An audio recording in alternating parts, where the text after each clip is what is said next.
Como medir a temperatura? A palavra medir na física, sempre que você vai medir alguma coisa, a gente entende isso como comparar. Por exemplo, quando a gente vai medir o comprimento de alguma coisa, a gente compara o tamanho de alguma coisa com aquilo que a gente quer medir o comprimento, e quantas vezes aquilo cabe dentro daquele comprimento. Então, uma medida sempre é uma comparação de alguma coisa com outra. Mas no caso da temperatura, não é tão simples assim fazer essa medida. Por quê?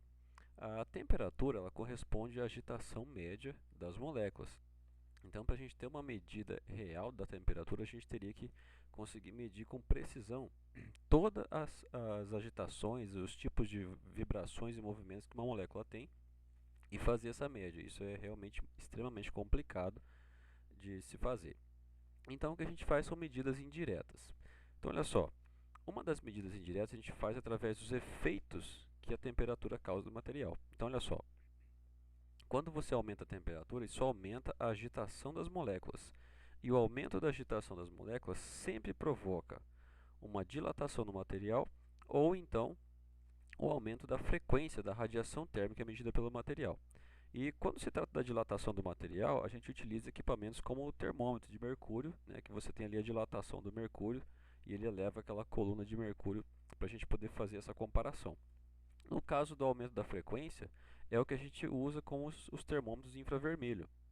Eu vou explicar já um pouquinho do funcionamento desse termômetro. Mas então a medida de temperatura ela é feita de uma maneira indireta, né, porque a gente precisa ter uma ideia do que acontece com a agitação das moléculas quando esse corpo aumenta ou diminui a temperatura.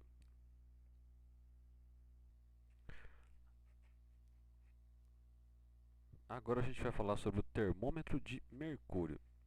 Então, olha só, para medir utilizando o termômetro de mercúrio, a gente sabe que a gente precisa encostar o termômetro no material que a gente quer medir a temperatura. Então, quando a gente encosta, esse termômetro ele pode perder calor para o material ou absorver.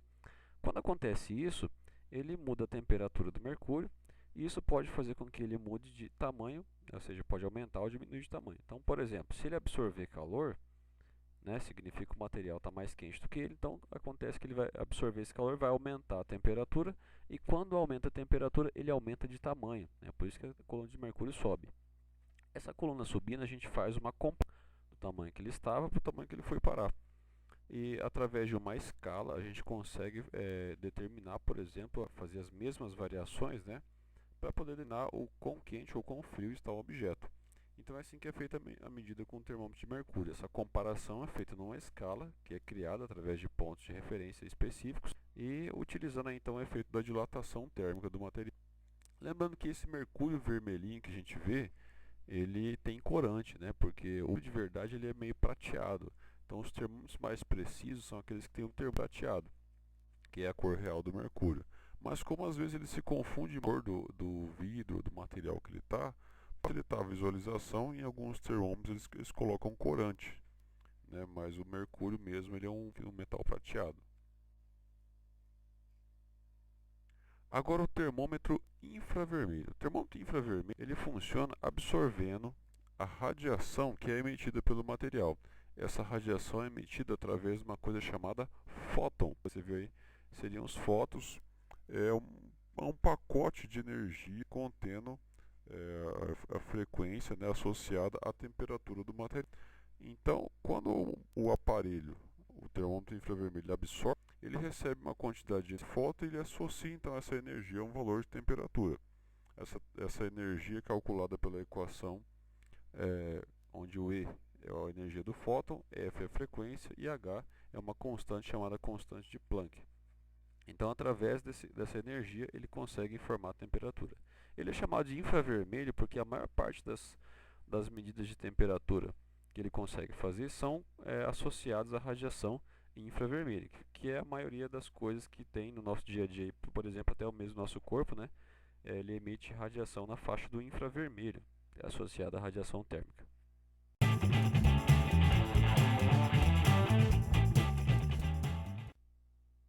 Então, agora as escalas termométricas. Vamos entender então como é que é feita, como é que é montada essas escalas e depois como é que a gente faz a transformação de valores de temperatura um para outro, né?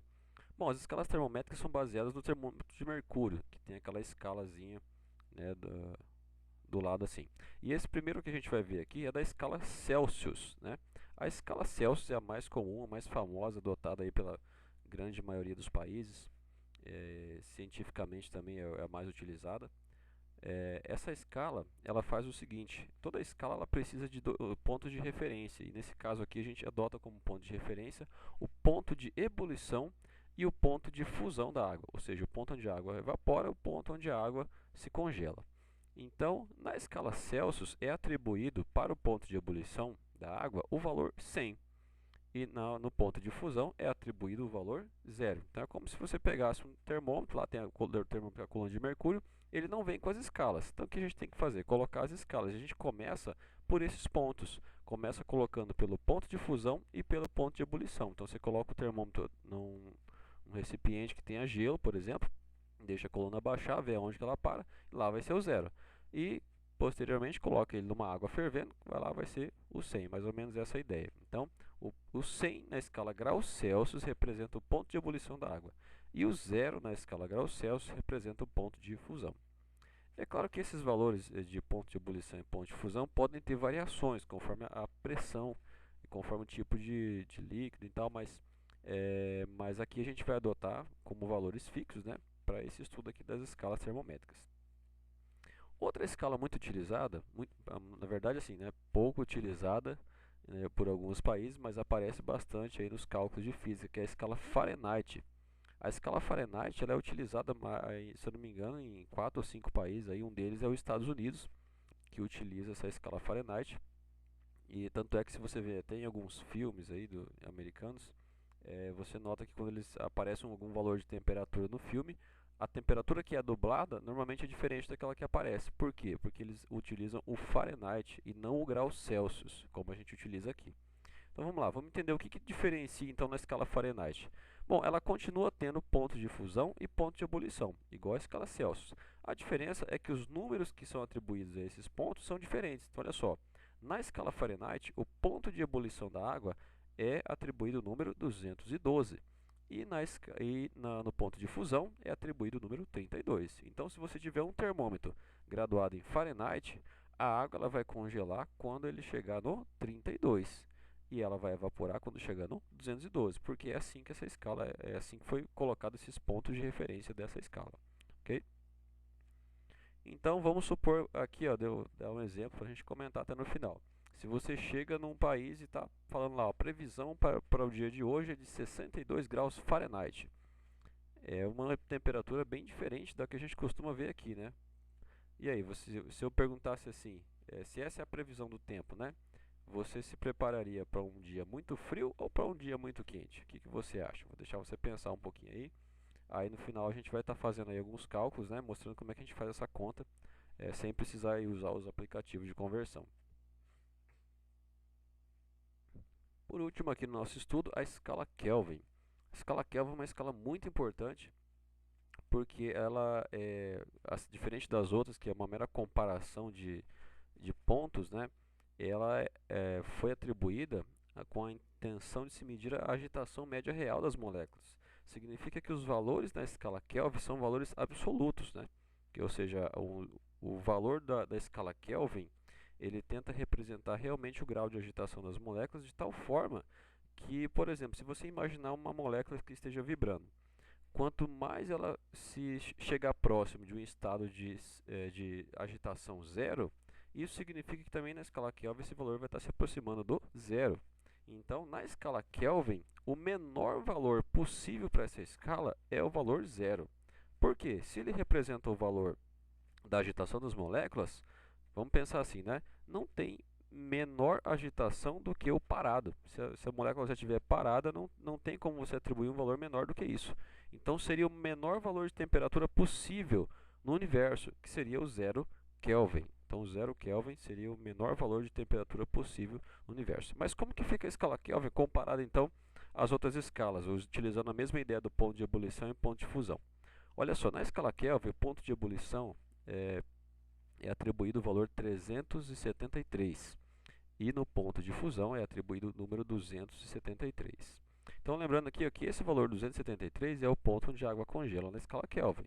mas tem valores menores que 273, né? Por exemplo, na temperatura em graus Celsius é comum você falar em regiões muito frias que a temperatura chega a menos 5, menos 6 em graus Celsius. Mas na escala Kelvin, número negativo não existe. O menor número que tem é o zero. E quanto corresponde esse zero Kelvin na escala Celsius? Olha que legal. O zero Kelvin corresponde à temperatura de menos 273 graus Celsius. O que isso significa? Que a menor temperatura possível em qualquer lugar do universo é o menos 273. Por quê? Porque ela corresponde ao zero absoluto, que é uma situação de ausência total das moléculas, né? E como eu falei, não tem como elas ficarem mais paradas do que o parado. Se elas já estão paradas, elas chegaram no zero, então seria a temperatura mais baixa possível. É claro que do ponto de vista prático, isso ainda é uma impossibilidade científica, né? Chegar no Kelvin é praticamente impossível pelo seguinte: todas as moléculas têm um estágio de vibração pelo simples fato de ter ali o movimento dos elétrons, né? Todo aquele movimento ali que mantém a estrutura da molécula consigo. Então, manter ela 100% sem vibrar, sem de vibração, é algo quase que impossível cientificamente. Então, o zero Kelvin é apenas uma projeção matemática para algo para onde isso pode tender, mas é possível sim, já chegamos em vários experimentos, muito, mas é quase impossível a gente chegar exatamente no zero Kelvin por conta disso, por conta que você teria que literalmente as moléculas como o elétron e outras moléculas que pararem, você perde toda a estrutura, a existência da matéria.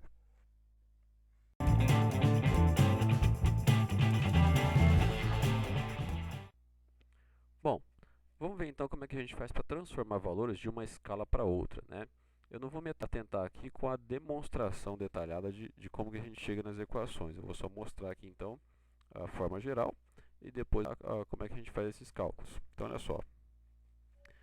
Basicamente, a gente compara uma escala com a outra. Então, você tem um termômetro graduado numa escala, um termômetro que está graduado em outra escala, e essas variações têm que ser correspondentes nas duas escalas. A gente faz as taxas de variação serem iguais nas duas escalas, né? Então, por exemplo, a diferença entre, aqui do lado esquerdo, a diferença entre o TA e T1A dividido pelo T2A e T1A tem que ser igual à mesma coisa do outro lado. TB menos T1B dividido por T2B menos T1B. Então, essas taxas de variações têm que ser iguais. Mas essa aqui é uma forma geral. Para você pegar qualquer escala, você pode criar uma escala, até colocar os seus próprios pontos de fusão e utilizar essa regrinha para você montar a sua escala, por exemplo, com os valores de pontos de fusão que você quiser e converter esses valores para algum valor que você conheça em graus Celsius ou Fahrenheit. Mas a gente vai estar vendo aqui as equações para a conversão das escalas mais conhecidas. Então vamos lá. Como é que eu faria então para converter um valor de graus Celsius para Fahrenheit ou Fahrenheit para graus Celsius? Bem simples, a gente vai utilizar essa equação aqui, ó. Tc representa a temperatura em graus Celsius, Tf a temperatura em Fahrenheit. Então fica aí, ó, Tc sobre 5, Tf menos 32 sobre 9. Um ponto importante aqui é que tem alguns valores que você já pode fazer a conversão sem precisar usar a equação, porque é só você olhar aqui, ó. Por exemplo, na escala graus Celsius, o zero é ponto de fusão. 32 é o ponto de fusão da escala Fahrenheit. Então, isso significa que o 0 graus Celsius corresponde ao 32 Fahrenheit. Você nem precisa fazer a continha. A mesma coisa aqui, ó, o 100 graus Celsius corresponde ao 212 Fahrenheit. Então, é bem legal gravar esses pontos de fusão e ebulição que facilitem algumas contas. Celsius para a escala Kelvin. Importante observar aqui, ó, que a escala Kelvin, por ser absoluta, não se adotou colocar ela de maneira graduada. Então, a gente não fala grau Kelvin, né? Eu não coloco o número em grau Kelvin, a gente fala apenas já as outras escalas, a gente a bolinha do grau. Então, transformar de graus Celsius para Kelvin, né? Bem fácil a ação do grau Kelvin e de Kelvin para grau Celsius. Olha só, Tc é a temperatura em graus Celsius, Tk a temperatura em Kelvin, menos 2, 3. Então, essa é a equação bem simplesinha para a gente fazer as conversões. Aqui também é interessante gravar o ponto de fusão e ebulição. Ó.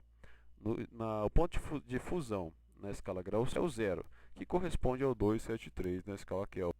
Igualmente aqui o ponto de ebulição é o 100 na escala Gauss, que é o 273 na escala Kelvin. Por último, da Fahrenheit para Kelvin, nós temos que é o TF, e a temperatura em Kelvin, que é o TK. Então fica TF menos 3 sobre 9 igual a TK menos 273 sobre 5. Essa é a equação transformar de Fahrenheit para Kelvin, ou de Kelvin para grau Fahrenheit, tanto faz. Então, retomando aqui, ó, os pontos de fusão e ebulição, o 32 Fahrenheit corresponde ao 273 na Kelvin, e o 212 Fahrenheit corresponde ao 273 na escala Kelvin.